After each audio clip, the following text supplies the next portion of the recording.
Good afternoon. On today's Angry Bulletin. Nearly a year has passed since the first and only flight out of the only commercially licensed spaceport in Western Europe. And in that time, Spaceport Cornwall has gone from an area of intense activity and extensive media coverage to an empty place with no launch provider. How can a spaceport survive under these circumstances? All of this and more coming at you on The Angry Astronaut right now. Good afternoon. Once again, welcome to The Angry Astronaut. So, got finished with my visit, my exclusive interview actually, over at Spaceport Cornwall. Got to see a lot of the new developments there.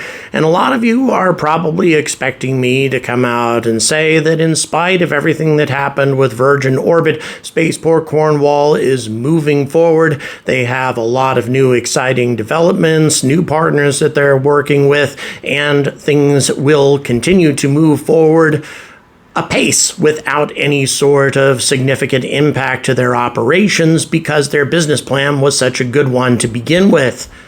Well, I'm going to say that in part, but also I need to speak about this from a realistic standpoint because frankly, when I looked around their facilities yesterday, there was a big part of me that was awfully sad at what I saw.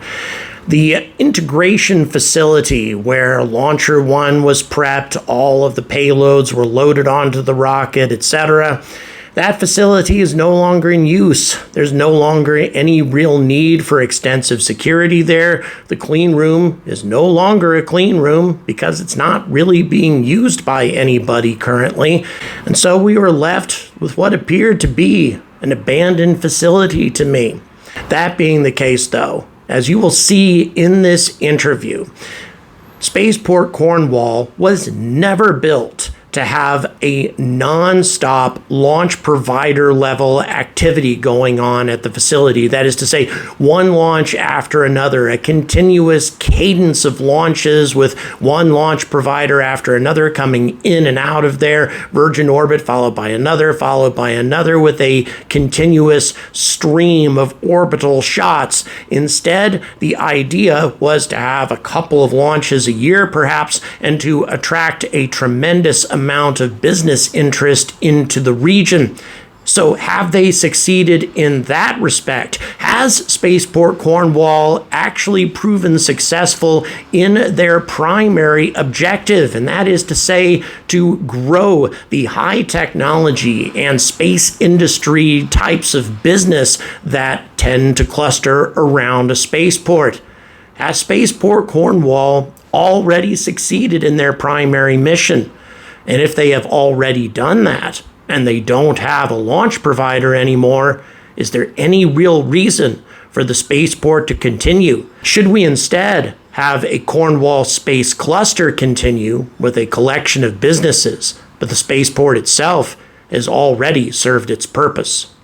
Hey folks, finally back here in Cornwall, Spaceport Cornwall. So happy to have this opportunity here, Ross. And if you'd be so kind as to introduce yourself, or reintroduce yourself rather, to the viewers. Yeah, sure. Well, good to have you back, Jordan. My name's Ross Hulbert. I'm the head of engagement here at Spaceport Cornwall. So Ross, obviously, many things have transpired since the last time we talked. I mean, we all remember the craziness of that night and everything, to talk about highs and lows. Yeah. Right? The level of excitement. I interviewed you on camera up on the gantry and everything while Cosmic Girl was in the background. So much excitement. And then, of course, such a colossal letdown for everybody. So tell me, let's get started right with that. How did you already have a plan in place to recover in case something like that was to happen? Or did you find yourself scrambling? Well, I don't think we anticipated, wouldn't necessarily we'd planned for it at all. I mean, like I think we were discussing earlier, so our business plan here at Spaceport Cornwall has always been the expectation of low launch cadence. So the fact that, it's more about, in the facility we're in today, in our space systems operations facility, it was always to sort of use the excitement of launch and get businesses in, create opportunities for people here in Cornwall. But yeah, I don't think we could say that we planned for it, but I guess the business case has never been about launch. So we're not now like desperately thinking, oh, when's the next launch? We of course will launch again, and we're excited to, but we are in a position where we can now shift focus a little bit. We've never been intended to be sort of a Cape Canaveral style place where you're going to get in a launch every single month. But yeah, you're right. It was very sad on the day, as it was so late in the mission as well. I think a lot of the sort of the risky bits that you anticipate, could something go wrong at this time, at that time. We were through all of that. And we were sort of just at the point where I think we'd let our guard down, started to celebrate, started to think about what it was going to be like when Cosmic Girl came back. Are we going to pop in a champagne? Thinking about where we get the media. And then, as you say, it was like having the sort of rug pulled from out of you, wasn't it? When you're just like, when it came on to say, there's been an anomaly. And we were all just like, that wasn't in the script, was it? No, and it's given the number of launches that I've covered over the years, a mention of an anomaly is something that is fairly commonplace, in my line of work. However, I think all of us were keenly aware of just how desperately Virgin Orbit at least needed this to go well. And of course, given the relationship between your two companies, your two organizations, and how important, how much you guys relied on each other, having that happen to Virgin Orbit was, of course, going to have an effect on you. So the day after, and in the days that followed, how did you guys spring into action? What sort of steps did you start to take when you realized that, Virgin Orbit may never be back? Yeah, well, obviously in the immediate aftermath, we were just thinking we were dealing with a failed launch. At that point, there was no sign that Virgin were any further trouble. There's one thing that is sure in life, that things sometimes will go wrong. I think in the engineering world particularly, there's a greater acceptance, or not acceptance sounds like, you don't try not to fail, but failure gives you intel. When Virgin tried their first launch demonstration, failed after 3 seconds. So there wasn't much intel to go on there. Was for us or for Virgin and on the mission on January the 9th, they had the whole thing. So I think by the next day we were licking our wounds, but we were thinking first and foremost as our spaceport, everything that we needed to do, we achieved successfully. We woke up the next morning. We are the first licensed spaceport in the UK. We're the only operational spaceport in Western Europe. And in a way, we were sort of trying to remind ourselves that, it was a success in some ways for us as far as, looking forward to the future. And, at that point, Virgin were scheduled to have their next mission back in Mojave. And, it was a pathfinder for us as far as showing our technology. Of course, it was a pathfinder for Virgin Orbit as well, in the sense that, they were hoping to offer international launches, launch anywhere, anytime. That was their slogan. Right. So yeah, it was a difficult sort of few days, as you could imagine, afterwards. But I think at that time as well, led by Mel, and sort of she dove into all the media. So yeah, we did sort of get to a positive place quite quickly as far as looking to the future.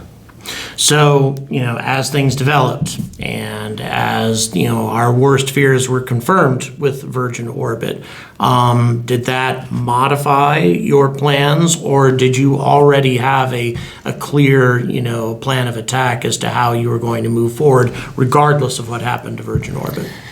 Yeah, we did. There was never a panic about that, in a sense, of course, because we've always planned for low launch cadence. So we're now in this period where, we won't see a launch out of Cornwall for the next 18 months to 2 years. The partners we're working with and we're working with at the time are not going to be offering commercial services in that time frame. So in a way, it was different, but it was also the same. Virgin probably wouldn't have returned by now if the launch had been a complete success. So our day-to-day, as far as Virgin not being here, would be no different than it is. Of course, there is a difference because we know they aren't returning anytime soon, or at all.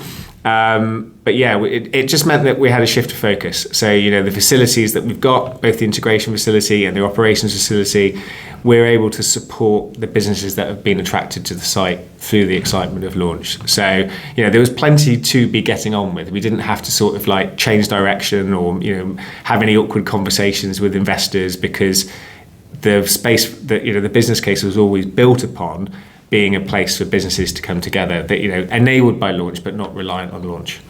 So this building that we're sitting in right now, the footage that we're actually looking at this very moment, actually the viewers are looking at right now, when was it completed, and how are you doing in terms of getting tenants in here and getting people interested in making use of this facility? In other words, getting money on the books while you wait for another launch provider. Yeah, so the launch was in January, and then we opened this facility in April. So it's been open sort of like 8 months. We've got 9 offices up here on the top floor, of which we only have 1 office left. We've got a whole range of upstream space companies, downstream space companies, all able to collaborate with one another. And then we've got some sort of labs or light industrial facilities downstairs, which are similar, but with hard floors and exterior doors for people who might want to bring in any sort of like larger items. We've got the collaboration area where we came in as well, and the point of that is to provide an area, sort of not a community area, but an area for us to be able to bring non-traditional space people into the building, sort of get them excited, or maybe introduce what space can offer society for the first time.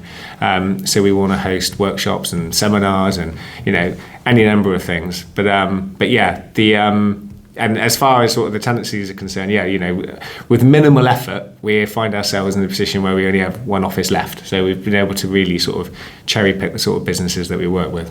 Fantastic. So,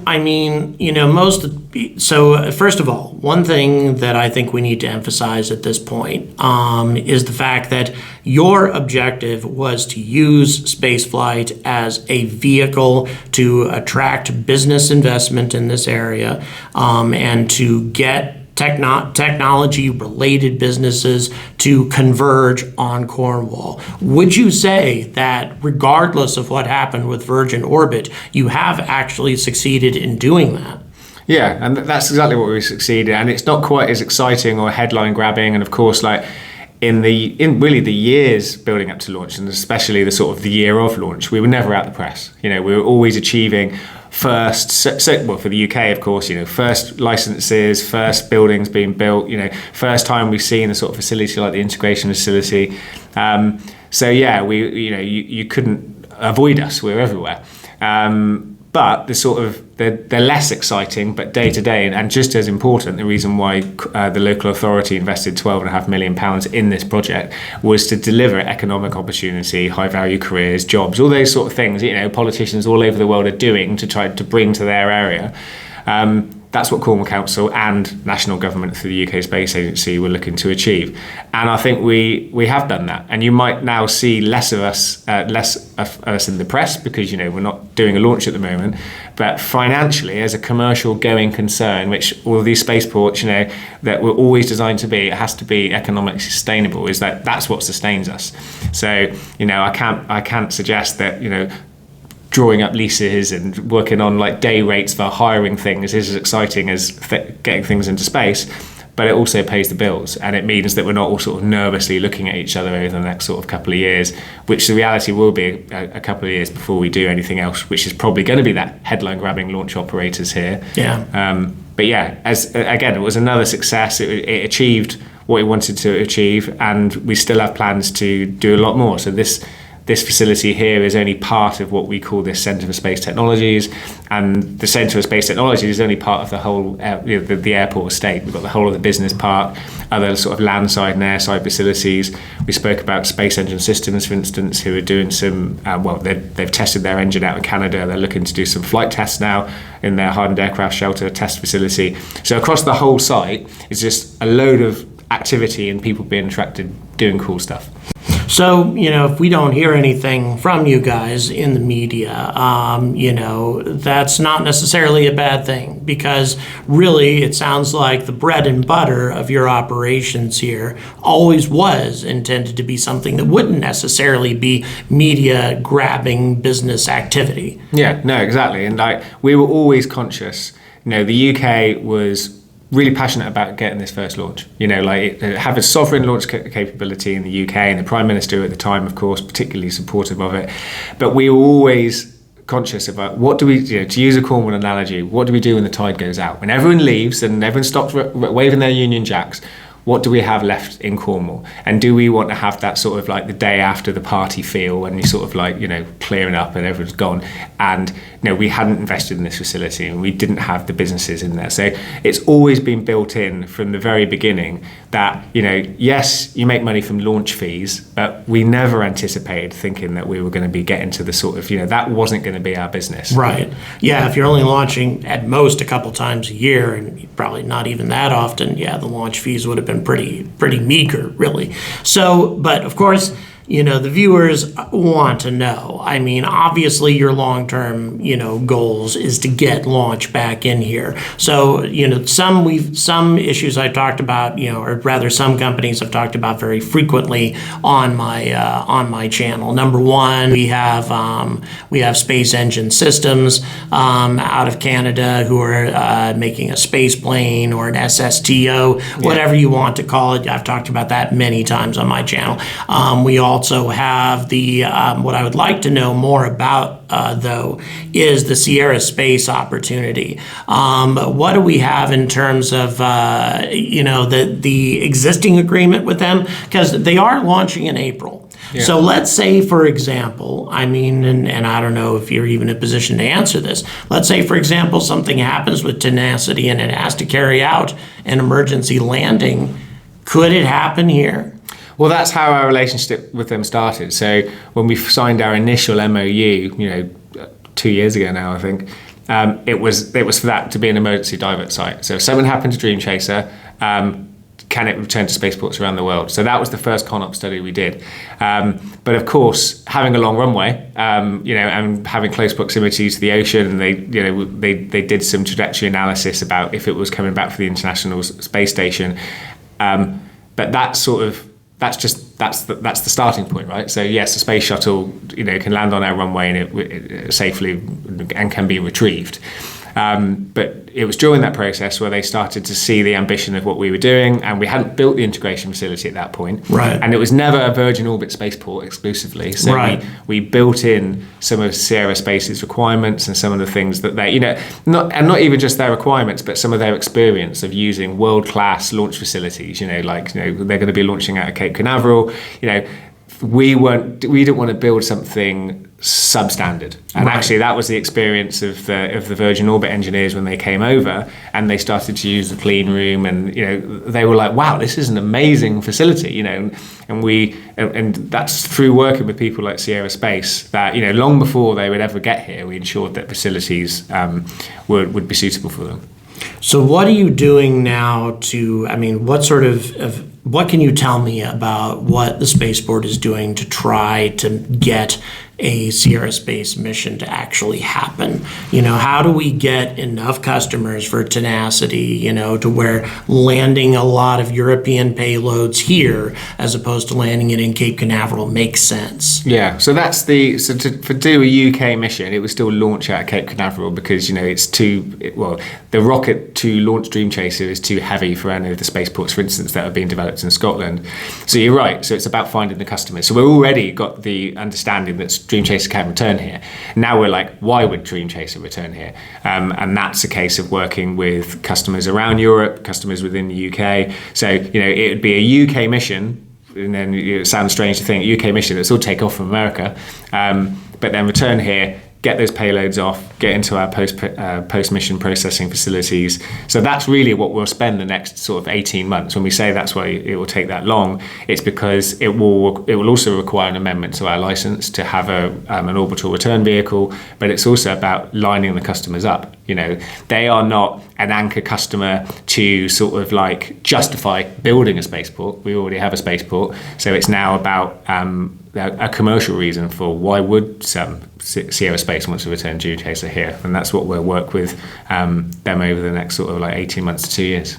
Do you feel optimistic that, assuming that Sierra Space has the capability of landing here, that you will have the necessary customers, by say 2026 or something to manage a full-fledged European mission? Yeah, I think so. Certainly the conversations that we've been having so far with some of the sort of microgravity community is that there's a desire for access to space, and if they're going to be UK or European customers, then they don't want to have to go over to Cape Canaveral or some spaceport in America to get their payloads back. Right, but you feel optimistic though. You really think that the businesses exist here, the interest exists, because obviously, one of the biggest things that we've talked about when it comes to the European mindset about carbon footprint is if you have to go over to Cape Canaveral to get your payloads, if you have to handle integration over there, etc., that means that you're not only transporting the payloads, you're also transporting all the technicians, and of course that creates a substantial carbon footprint in doing all of that. So it's kind of uniquely European right now to want to avoid that. Have you found that that's a useful tool or a useful way to approach European customers for a mission like that? Yeah, well, I think sort of greater space sustainability and responsible space is something that, as a young spaceport, we've only ever sort of existed in that environment. So we're not having to change maybe sort of practices that we've been doing for decades. We have always with Virgin as the first launch operator with a sort of an air launch system and the sort of the lesser carbon impact of that compared to some of these sort of heavy lift vertical launch rockets, is that that's something that's very important to us. That's something very important to our partners. So yeah, I do think that minimizing our carbon impact definitely is something that our customers is a priority for them as much as it is for us. Excellent. All right, so I know that it's probably going to be difficult for you to talk about other prospective launch providers, but let me go ahead and throw out a couple names and see if you can tell me about it. Okay. Let's talk the people who actually bought Cosmic Girl, because that plane has not actually even been relicensed yet. It still has the original the original call signs and everything that it had before. Do you think that Stratolaunch could be coaxed to come over here to complete what Virgin Orbit started out to do? Well, certainly Stratolaunch's main launch vehicle is even with a runway of our length, it's too heavy for us. So when we started this process and we were thinking about operators, we had a conversation with them and we quickly ruled them out. But yeah, like you say, with Cosmic Girl, now called Spirit of Mojave, it was quite it was a strange feeling to see her with the new livery on, in a way, of course, absolutely delighted to see her still in existence, but it feels a little bit like someone's going out with your girlfriend. I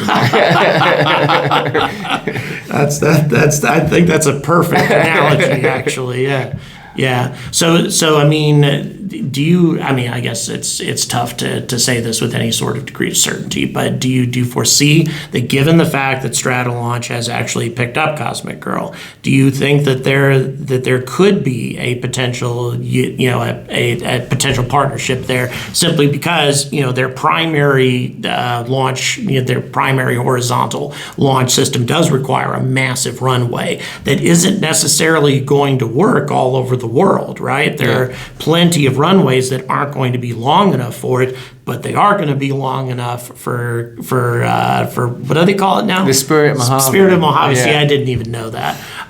So do you foresee that there could be a possibility? Well, it could be. Clearly, Cosmic Girl was here for sort of 4 or 5 months last year. So they know, the plane knows us. Also, quite a lot of the Virgin Orbit employees now work for Stratolaunch, and they know us. So it could be something that in the foreseeable future possibly, but we haven't. I couldn't pretend to say that we started those conversations. Right. But if we do, you can take the credit for it. Fantastic. I will too.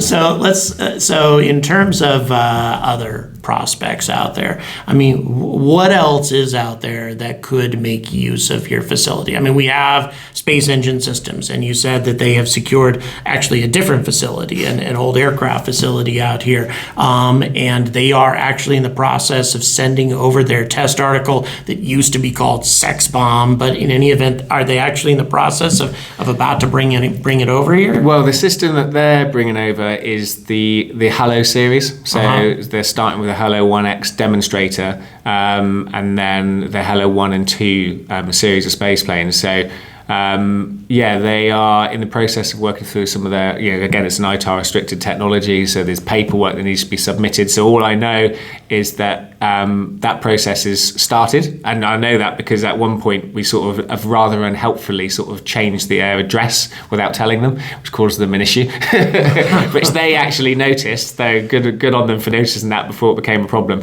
So that's I was just talking to the senior management team last week. They've got some job adverts out for a VP of operations and a VP of engineering to be based here in Cornwall. Fantastic. And that is, as soon as they can recruit those people to be here, and I imagine as soon as there's people here in the facility that they've already got, then we'll see their technology arrive. And again, similar to Dream Chaser, I think the Hello space plane is an exciting vehicle. Like, I think it captures the imagination. Right. So that's great as far as being the sort of activity that people expect to see at a spaceport, but it also gives us something to do with the school. So education outreach, as you know, is a big part of what we do. And I think if school kids were able to go over to that facility and see, a single stage to orbit space plane come out of the hardened aircraft shelter, let alone if it sort of like turns its rocket engine on, it will be really, really exciting. So I'm really looking forward to when those guys have a permanent presence here. Now, do you foresee that a test flight through them might actually happen in less than 2 years? I mean, could that?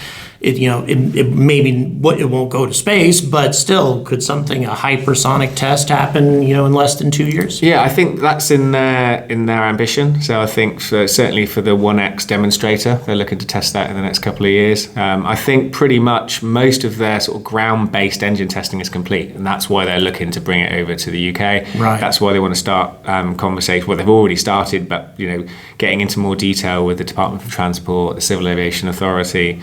It's been great to see how their technology has been developing. Really, really happy to support them and see where they go. Now, tell me this: when I interviewed Pradeep over there, and we were talking about Cornwall at the time, this was a while ago.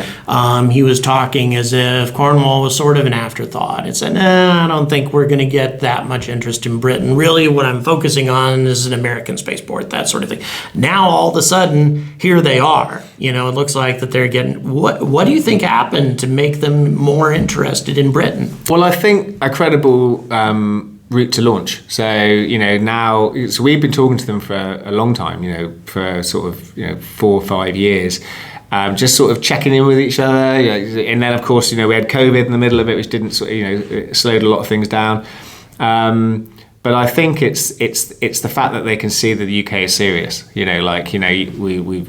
conducted the first launch campaign. There's some experience now within the Civil Aviation Authority. We know how to license a space plane.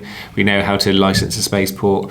And I think that for a company like them, it's knowing that we can actually do it is making it feel real. And they've hired a few people recently. They're sort of head of business development, based in Canada, but from a sort of defence background, really very, very experienced. Sort of asking the right sort of questions. You can tell that there's a real switch now to actually going to do it. It doesn't feel like something that might happen in the future. They're sort of really wanting to prepare the way. So, right.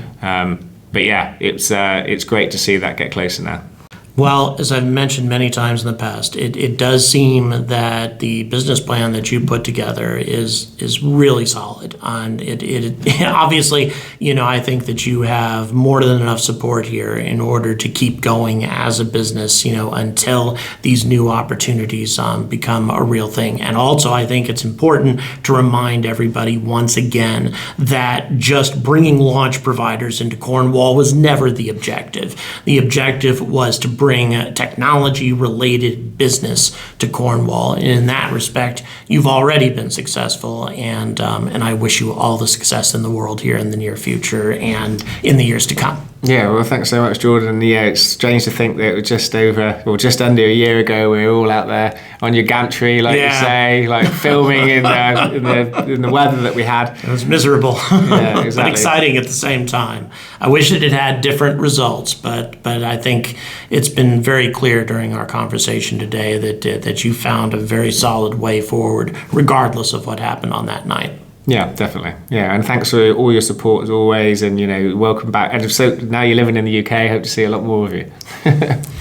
So guys, I appreciate your attention. Make sure to share this video with as many people as you possibly can. Have to keep the word out there since the word isn't going to be as much in the media. And until next time, guys, I urge all of you to stay angry about space.